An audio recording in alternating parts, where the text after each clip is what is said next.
Praise the Lord, ஹல்லேலூயா. கிறிஸ்துவுக்குள் பிரியமானவர்களே, இந்த அருமையான காலை வேளையிலும் தேவ சமூகத்துக்கு வந்த உங்கள் ஒவ்வொருவரையும் இயேசுவின் இணையற்ற நாமத்தினாலே அன்பின் வாழ்த்துக்கள். இந்த நாளிலும் கலாத்தியர் 3ஆம் அதிகாரம் முதல் வசனத்தை அடியேன் வாசிக்கிறேன்.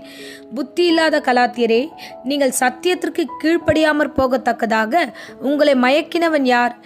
இயேசு கிறிஸ்து சிலுவையில் அறையப்பட்டவராக உங்கள் கண்களுக்கு முன் பிரத்யட்சமாய் உங்களுக்குள்ளே வெளிப்பட்டிருந்தாரே. ஆமேன், ஹல்லேலூயா. ஸோ இந்த வசனத்தை கலாத்தியர் சபைக்கு இவ்விதமாய் பவுல் சொல்லுகிறார். புத்தி இல்லாத கலாத்தியரே, நீங்கள் சத்தியத்திற்கு கீழ்ப்படியாமற் போகத்தக்கதாக உங்களை மயக்கினவன் யார்? யார் மயக்கினா? நீங்கள் தேவனுக்குள்ள நல்ல ரட்சிக்கப்பட்டு தேவனுடைய அபிஷேகத்தில் நீங்கள் கடந்து வந்தீர்களே, இந்த கடந்து வந்த நீங்கள் யாரால் மயக்கப்பட்டீர்கள்? ஏன் மயங்கி போனீர்கள்? சத்தியத்தை விட்டு விலகி போனீர்கள்? இயேசு கிறிஸ்து சிலுவையில் அறையப்பட்டிருக்கிற காரியங்களை குறித்து உங்கள் கண்களுக்கு முன்பதாக எல்லாமே நடந்ததே. தேவன் எல்லாத்தையும் உங்களுக்கு வெளிப்படுத்தியிருக்கிறாரே. அப்படி இருக்க, உங்களுக்குள்ள தனிப்பட்ட ரட்சிப்பு இருக்க, உங்களுக்கு தேவனுடைய அபிஷேகமும் ஆசீர்வாதம் ஒரு காலகட்டத்தில் இருந்திருந்ததே. இப்படிப்பட்ட ஒரு சூழ்நிலை இருந்த நீங்கள் யாரால் மயக்கப்பட்டீர்கள்? எப்படி இப்படி கீழ்ப்படியாம தேவையற்ற காரியங்களுக்குள்ளாக நீங்கள் கடந்து போனீர்கள் என்று இவர் விதமாய் கேட்கிறார். ஆமென், ஹல்லேலூயா.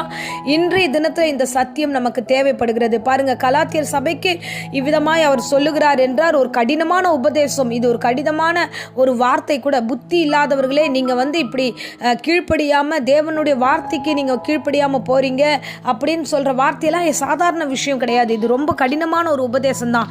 இந்த வார்த்தையை நம்மிடத்துல இந்த காலை வேளையில ஏன் ஆண்டவர் பேசுகிறார்னா, நிறைய பேர் சத்தியத்தை கேட்கிறோம், அந்த சத்தியத்திற்கு கீழ்ப்படியாம நம்ம வாழ்ந்துட்டு இருக்கிறோம். சிலுவையில் அறையப்பட்டவர் இவர்தான், நமக்காக பிரத்யேகமான காரியங்களை செய்கிறவர் இவர்தான், நமக்குள்ள பெரிய ரட்சிப்பை கட்டளிட்டவர் இவர்தான் என்று நல்லா தெரிந்தும் நாம் சத்தியத்திற்கு கீழ்ப்படியாமல் போகிறோம். அவருடைய சத்தத்திற்கு நாம் கீழ்ப்படியாமல் போகிறோம். அவர் சொல்லுகிற வார்த்தைக்கு நாம் கீழ்ப்படியாமல் போகிறோம். ஹல்லேலூயா. அருமையானவர்களே, இந்த நேரத்திலும் கூட தேவன் உங்களோடு கூட பேசுகிறார். தேவன் சொல்லும் வாக்கின்படி, தேவன் சொல்லும் சத்தியத்தின்படி நாம் நடக்கிறோமா? இன்றைய தினத்தில் நாம் அதை யோசிக்க வேண்டும். ஏதோ ஒரு காரணத்தினால, ஏதோ ஒரு காரியத்தினால நாம் மயக்கப்படுகிறோம், மற்ற உலக காரியங்களில் மயக்கப்பட்டு திரிகிறோம், மயக்கப்பட்டு நம்ம கிறிஸ்துவின் வாழ்க்கையிலிருந்து வெளியேறுகிறோம். ஹல்லேலூயா. இன்றைக்கு அதுதான் கலாத்தியர்ல கேட்கிறார். அவர், கலாத்தியரே, உங்களை மயக்கினவன் யார்? தேவ சத்தம் இது சொல்லப்பட்டிருக்கிற நிறைய வார்த்தைகளை நீ கேட்டிருக்கியே. இதை செய்யக்கூடாது, இதை பேசக்கூடாது, இங்க பார்க்கக்கூடாது, இதை நிற்கக்கூடாது, இந்த காரியத்தை செய்யக்கூடாது, எல்லாவற்றையும் ஆண்டவர் பேசியிருக்கிறாரே. ஆனாலும் இது எல்லாவற்றையும் மீறி கீழ்ப்படியாம என் பிள்ளையாய் நீ மாறுகிறாயே. ஏன் மாறுற? எதனால இப்படி மாறுற? யார் உன்னை மயக்கினா? எந்த காரியம் உங்களை மயக்கினது என்று இந்த வேளையில கேட்கிறார். ஆமென், ஹல்லேலூயா. மத்தேயு 13ஆம் அதிகாரம் 15வது வசனத்தில் இவ்விதமாக சொல்லப்பட்டிருக்கிறது. இந்த ஜனங்கள், அதாவது இன்றைக்கு ரட்சிப்படைந்து தேவனுடைய வார்த்தைகளுக்குள்ளாக கடந்து வந்து தேவன் சிலுவையில் அறையப்பட்டது எல்லாம் புரிந்து, எனக்காக தான் இவர் சிலுவையில் அறையப்பட்டார் என்ற உணர்ந்த ஜனங்களுக்கு மத்தியில் எப்படி இருக்காங்களா? கண்களினால் காணாமலும், காதுகளினால் கேளாமலும், இருதயத்தினால் உணர்ந்து மனம் திரும்பாமலும். எப்படி இருக்காங்க? கண்களினால காண முடியும், ஆனால் காணலை. கேட்க முடியும், கேட்க மாட்டுறாங்க. இருதயத்தில் உணர முடியும், மனம் திரும்ப மாட்டேன்றாங்க. எல்லா வார்த்தைகளும் இவருடைய எல்லா காரியமும் சேருகிறது. ஆனாலும் ஒரு உணர்வு இல்லாதவர்களாய் இவர்கள் காணப்படுகிறார்கள் என்று இயேசு கிறிஸ்து சொல்கிறார். அது மாத்திரமில்லை, அவர்கள் எப்படி இருக்காங்கன்னா, அவருடைய இருதயம் கொழுத்திருக்கிறது, காதால் மந்தமாய் கேட்டு தங்கள் கண்களை மூடிக்கொண்டார்கள். இந்த இடத்துல ஜனங்க என்ன பண்ணுகிறாங்கன்னா, அவங்களுக்கு தேவையான சத்தியத்தை மாத்திரம் வந்தா அதன்படி செய்ய உற்சாகம் வருகிறது. ஓகே, நான் இது செய்கிறேன், வரேன், நான் ஆலயத்துக்கு வருகிறேன், இந்த காரியத்தை செய்கிறேன், அந்த காரியத்தை செய்கிறேன். ஸோ தன்னால் முடிந்த காரியத்தை எல்லாத்துக்கும் தலையாட்டி கொண்டு, ஸோ கண்களாலும் காதுகளாலும் எல்லா காரியத்தையும் நிறைவேற்றுகிறவர்களாக, கேட்கறதெல்லாம் நிறைவேற்றுவாங்க, பேசுறதெல்லாம் சொல்லுவார்கள், எல்லாம் பர்ஃபெக்டாக இருக்கும். ஒரு காரியம் சொல்லும் பொழுது அதை கேட்க முடியாது, நீங்கள் இதை விட்டுடுங்க, இது வேண்டாம், இது உங்களுக்குரியது இல்லை, வேண்டான்னு சொல்லும்போது அதை கேட்கறது இல்லை. நீங்கள் பார்க்காதீங்க, இது தவறுதலான வழிமுறைகள், இது தேவனுடைய வார்த்தை இல்லை, பார்க்காதீங்கன்னா அதை கேட்கறது இல்லை. ஸோ எந்த காரியம் உங்களுக்கு விருப்பமாக இருக்கிறதோ அந்த காரியத்தை கேட்கிறோம், பார்க்கிறோம், செய்கிறோம். எந்த காரியம் கேட்க முடியலையோ அதை கேட்க மாட்டேங்கிறோம். இதுதான் இயேசு கிறிஸ்து ஒரு விளக்கமாக சொல்லுகிறார். என்னன்னா, ராஜ்யத்தின் வசனத்தை கேட்டு உணராது போகிறார்கள், பொல்லாத இருதயம், பொல்லாத மனது இந்த விதமாக இருக்கிறது. இன்றைக்கு இந்த சத்தியம் இந்த நாட்கள்ல அநேகர் மத்தியில் இருக்குது. ரட்சிக்கப்பட்ட ஜனங்களுக்குள்ள நிறைய இருக்கிறது.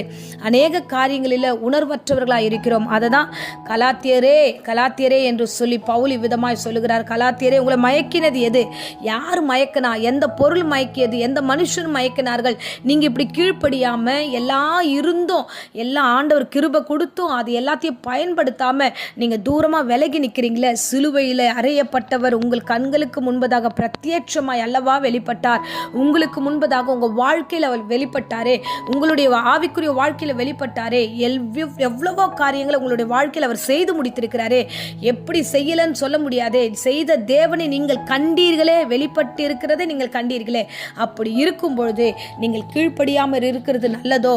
தேவன் சொல்லுகிற வார்த்தைக்கு கீழ்ப்படிவோம். இன்றைக்கு சத்தியம் ரொம்ப கடினமான சத்தியம்தான்.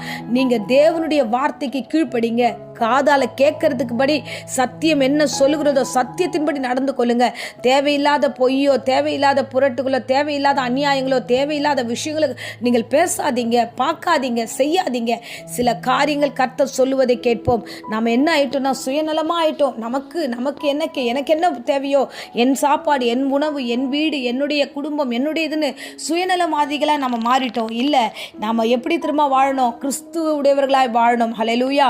இதுதான் கலாத்தியர்கள் நிறைய பேர் மாறிட்டாங்கன்னு தான் ஒவ்வொரு இடத்துலையும் கலாத்தியரை குறித்து விதமாக சொல்லுகிறார். இன்றைக்கும் இந்த நேரத்தில் இந்த வசனத்தின் மூலமாக கர்த்தர் பேசுகிறார். புத்தி இல்லாதவர்களாய் நடந்து கொள்ளாதீங்க. ஏதோ ஒரு இடத்துல, ஏதோ ஒரு காரியத்தில் நீங்கள் சத்தியத்தை மீறி கீழ்ப்படியாமல் போகும்போது தான் இந்த காரியத்தை குறித்து கர்த்தர் உங்களிடத்தில் பேசுகிறார். ஸோ சிலுவையில் அறையப்பட்டது உங்கள் கண் கண்டதே, சிலுவையில் எனக்காக தான் என்ற அறிவு சொன்னதே. ஆமாம், உனக்காக தான் அவர் சிலுவையில் அறைந்தார் என்று அந்த அறிவுக்கு தெரிகிறது, உங்கள் கண்களுக்கு தெரியுது. ஆனாலும் நாம் அவைகளுக்குள்ளே வராதபடிக்கு வெளியே இருக்கிறோம். ஸோ இன்றைய தினத்தில் நாம் கடந்து வருவோம். ஆண்டவரே, உங்களுடைய சித்தத்தை செய்கிறோம். ஆண்டவரே, அப்பா, நாங்கள் சத்தியத்தை கீழ்ப்படுகிறோம். ஆண்டவரே, அப்பா, எனக்கு பிரியம் தான், எனக்கு இந்த காரியத்தை செய்யணும் தான். ஆனாலும் ஆண்டவரே, என்னால் செய்ய முடியல என்ற பலவீனத்தில் நீங்கள் இருந்தீங்கன்னா சொல்லுங்க. ஆண்டவரோட பேசுங்க, ஒப்புரவாகுங்க, தேவனோடு இணக்கமாயிருங்க. ஆமென். அல்லேலூயா. இன்றைக்கு அந்த வசனத்தில் ஆண்டவர் உங்களோடு கூட பேசியிருப்பார் என்று நான் கர்த்தருக்குள்ள விசுவாசிக்கிறேன். அருமையானவர்களே, தேவன் சொல்லுகிறார் பாருங்க, தொடர்ந்து நான் ஆவியில ஆரம்பம் பண்ணின்னு நீங்கள் இப்பொழுது மாமிசத்துல முடிவு பெற போகிறீர்களோ, ஆகையால நீங்கள் சத்தியத்திற்கு கீழ்ப்படிங்க. சத்தியத்தை விட்டுட்டீங்கனாலே மாம்சத்துல விழுந்துருவீங்க. சத்தியத்துல கீழ்ப்படிங்க. ஆரம்பம் எப்படியோ முடிவும் அப்படிதான் இருக்க வேண்டும். ஆரம்பத்துல ரட்சிக்கப்பட்ட நீங்க முடிவில் எடுத்துட்டு போய் மாம்சத்துல முடிக்காதீங்க. கீழ்ப்படியாம போகாதீங்க. சத்தியத்துக்கு கீழ்ப்படிங்க. வெளிப்பட்டவர் உங்கள் வீடுகளிலே உங்கள் மூலமாய் வெளிப்பட்டவர் உங்களோடு தான் இருக்கிறார். உங்களுக்கு முன்பதாக அநேக அற்புதங்களை செய்தவர் இன்னமும் உயிரோடு தான் இருக்கிறார். உங்களுக்கு செய்யவும் வல்லவராயிருக்கிறார். ஆகையால மனம் திருந்தி, மனம் மாறி, நீங்கள் உங்கள் நிலையை அறிந்து செயல்படுங்க. கர்த்தர் உங்களை ஆசீர்வதிப்பார். இப்போதும் அடியேன் உங்களுக்காக ஜெபிக்கிறேன். அன்பு ரட்சகா, இந்த அருமையான தருணத்தில் ஆண்டவரே, இந்த பிரசங்கத்தை கேட்ட ஒவ்வொரு பிள்ளைகளையும் இயேசுவின் நாமத்தினாலே நீர் ஆசீர்வதிப்பீராக. தேவையற்ற காரியங்கள், பயங்கள் எல்லாவற்றும் எடுத்து போடுங்க.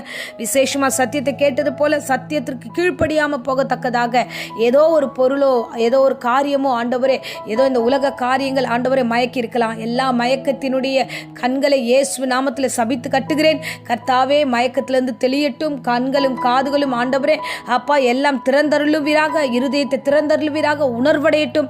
இயேசுவின் நாமத்தினாலே ஒவ்வொருவரும் உணர்வடையட்டும். ஆண்டவரே, ஆசீர்வதிக்கிறேன். உம்முடைய சிலுவையை ஆண்டவரே இந்த பிள்ளைகள் கண்டிருக்கிறார்கள். அதன்படி வாழ கிருபை தரும். தொடர்ந்து வழி நடத்தும். ஆசீர்வதியும். சுகபல ஜீவனை ஒவ்வொருவருக்கு கட்டளையிடுங்க. வியாதியின் மத்தியில் யாராகிலும் இருந்தால் பூரண சுகத்தை கட்டளையிடும்.